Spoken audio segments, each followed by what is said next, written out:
جو تقریب حضور سے صحابہ سے ثابت ہے ضرور کرو ضرور کرو ضرور کرو. ابو علیہ بالنواجذ، اپنے دانتوں سے پکڑ لو اس کو. اور جو تقریب ثابت نہیں حضور سے اور صحابہ سے، یقیناً یہ کہیں باہر سے آئی ہے. یا تو ہمارا خاندانی ہم پس منظر جو ہے اکثر تو ہندوؤں سے مسلمان ہوئے. نمبر ایک، نکاح مسجد میں. حدیث موجود ہے ترمذی شریف کی روایت، اعلنوا ھذا النکاح وجعلوہ فی المساجد. نکاح کا اعلان عام کیا کرو، مسجدوں میں منعقد کیا کرو. میں حیران ہوتا ہوں کیوں نہیں علماء کرام نے اس کی طرف توجہ دلائی. عیسائیوں نے آج تک اپنے چرچ کی اور اپنے پادری کی عزت یہ رکھی ہے کہ شہزادے اور شہزادی کی شادی ہوگی وہ بھی پادری چرچ میں آئیں گے. نمبر دو، نکاح کے موقع پر کوئی دعوت طعام نہیں، کوئی ثابت نہیں. دعوت طعام صرف ایک ہے، وہ ولیمہ ہے. اور اس قدر معقول بات ہے،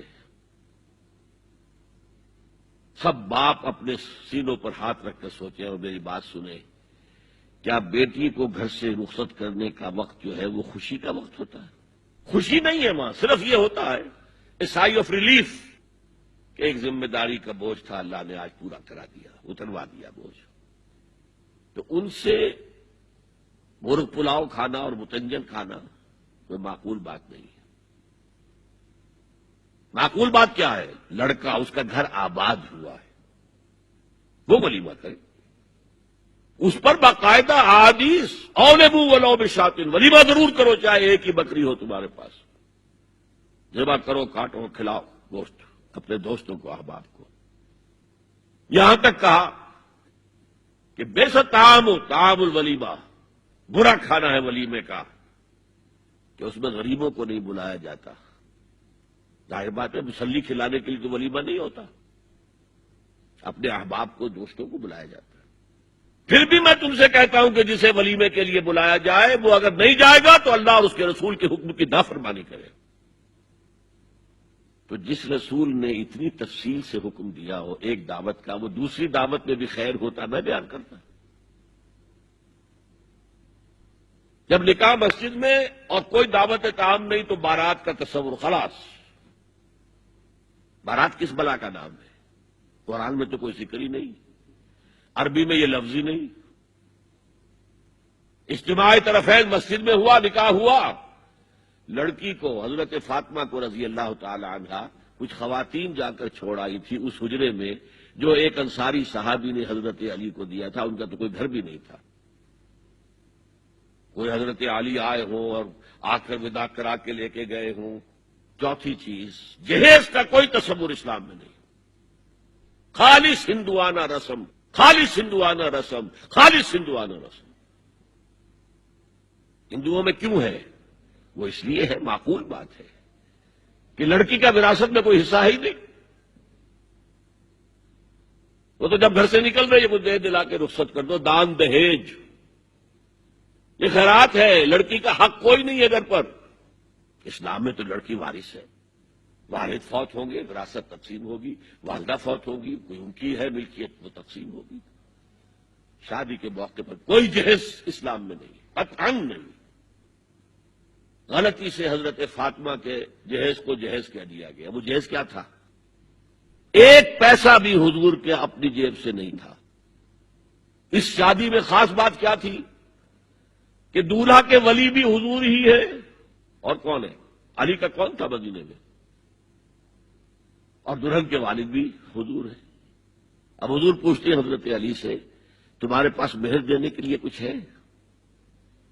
عرض کیا میرے پاس تو کچھ نہیں. وہ فقراء صحابہ میں سے تھے. فرمایا مہر تو دینا ہے. تمہارے پاس ایک زرہ ہوتی تھی؟ جی ہاں زرہ تو ہے. انہوں نے یہ سمجھا زرہ تو جہاد کے لیے ہے، کوئی وہ دولت تو نہیں ہے. فرمایا جاؤ اسے بیچو یا گروی رکھ کے قرض لے کر آؤ. وہ گئے، حضرت عثمان نے خرید لی اور کچھ دنوں کے بعد واپس کر دی ہدیتاً. یہ زرہ میں ہدیہ آپ کو کر رہا ہوں. اس وقت اگر کہتے چھوڑو علی، کہاں تو لو میں پیسے دے دیتا ہوں تمہیں، تو ان کی طبیعت پر بار ہوتا.